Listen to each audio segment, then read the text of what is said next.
So for the last several weeks, I've been doing something which might not be so Shabbat-y. Each week we tell you to turn off your cell phones and your smartphones and whatever other device might distract you from the things that are truly important in life. Friends, family, and community.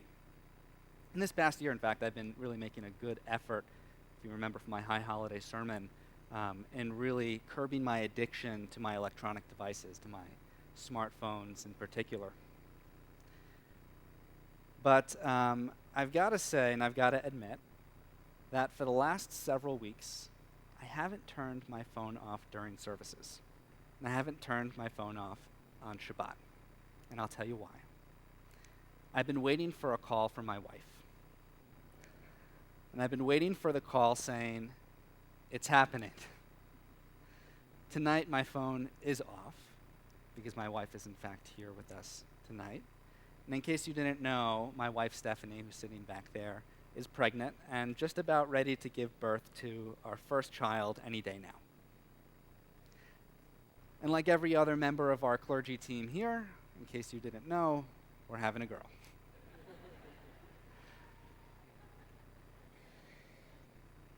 And we're not revealing the name quite yet. You'll have to wait for that one, though I know some of our 7th graders here have a wager on what it's going to be.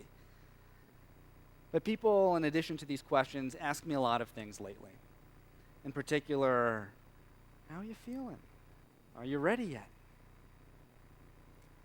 And I give them some kind of generic response, something that goes like, well, it's kind of like being scared and happy and excited and nervous, all rolled up into one emotion.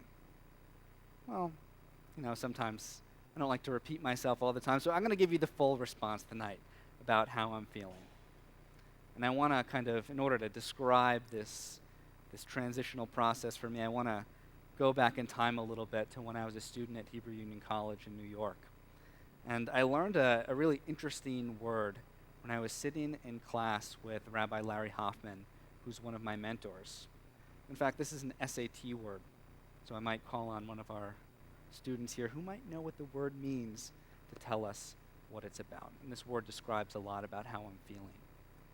The word is liminal. Does anyone know what this word means? Liminal? We have some college professors, but that's not fair. So it comes from the Latin root limen, which means threshold. And liminal means to kind of be feeling like you're on the threshold of things.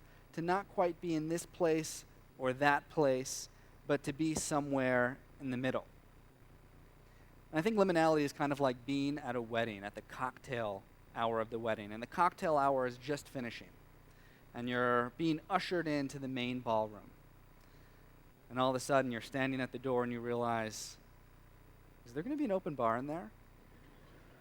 And you ask yourself, wait, am I going to get any more of those tasty hors d'oeuvres? And you have to begin to realize that there's new rules. New things are happening once you enter that room.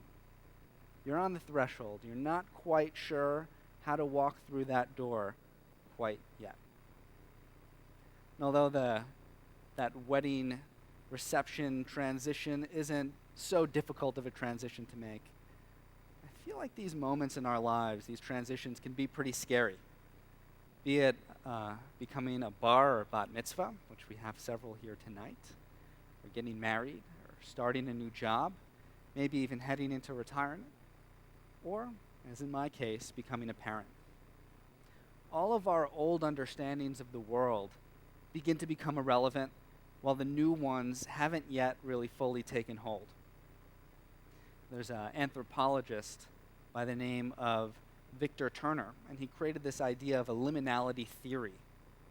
And he says that time and space, before and after, they have rules.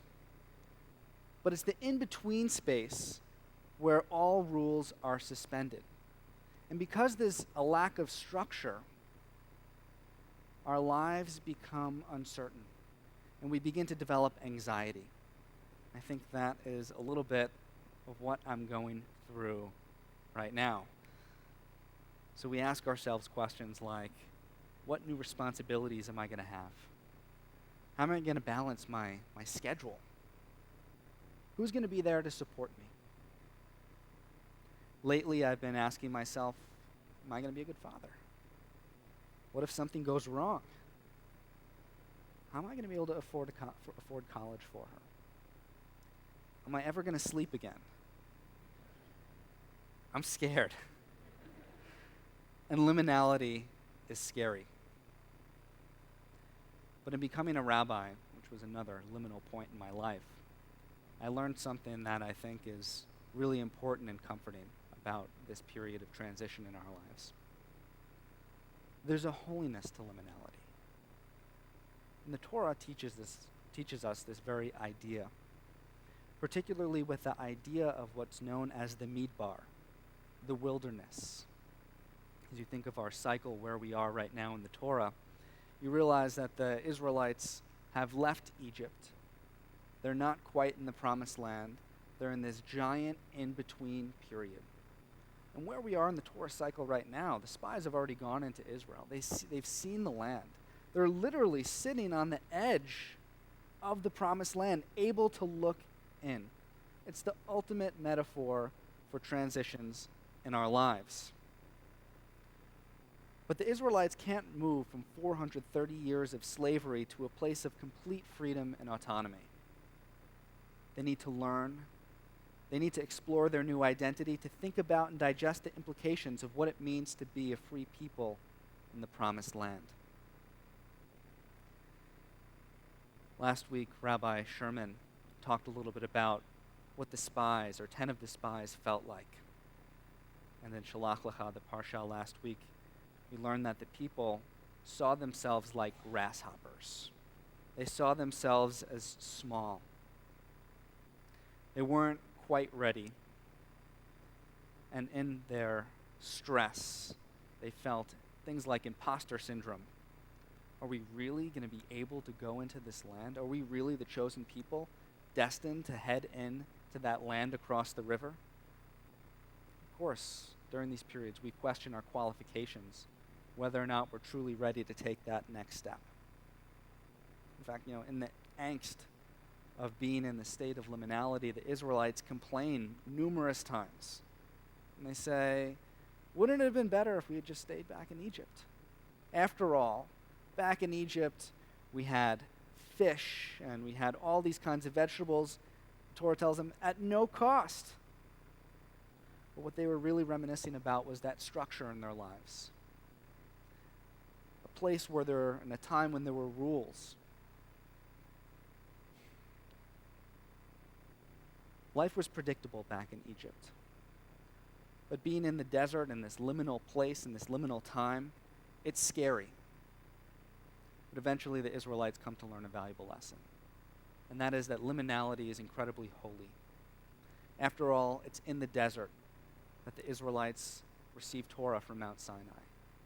It's in the desert, in the Midbar, that the Israelites witness this miraculous event of the splitting of the Sea of Reeds, of manna raining down from heaven, and all sorts of other miracles. It's in the desert where they feel closest to God. Transitional periods, I think, are holy for several reasons. Liminality is a time of introspection, a time to look and to think about who we are now and who we're becoming. We discover new things about ourselves, and quite often we grow. Liminality is a time of our greatest creativity. If the old rules that governed our lives no longer apply, we're free to develop new ways to think, new ways to live, and new ways to act. And lastly, liminality is the time of our greatest hopes. During these points of transition, we can't help but look into the future and think of the way that our lives are going to be 1 year, 2 years, 5 years, 10 years, or even 20 years down the line. So although liminality can be scary, we can peel back the nerves and the angst to uncover a really meaningful layer of holiness. Holiness of introspection, creativity, and hope. Despite my fears of becoming a father, I recognize the profound nature of this time in my life. I think about how this transition is going to make me more of a patient and loving person. How I'll see the world through a completely new set of eyes. And I hope and I pray that my daughter will grow up to be an extraordinary woman. Life transitions are scary, but when we come together as a community to celebrate them through ritual, we transform the scared into the sacred. With that, I want to wish you Shabbat Shalom.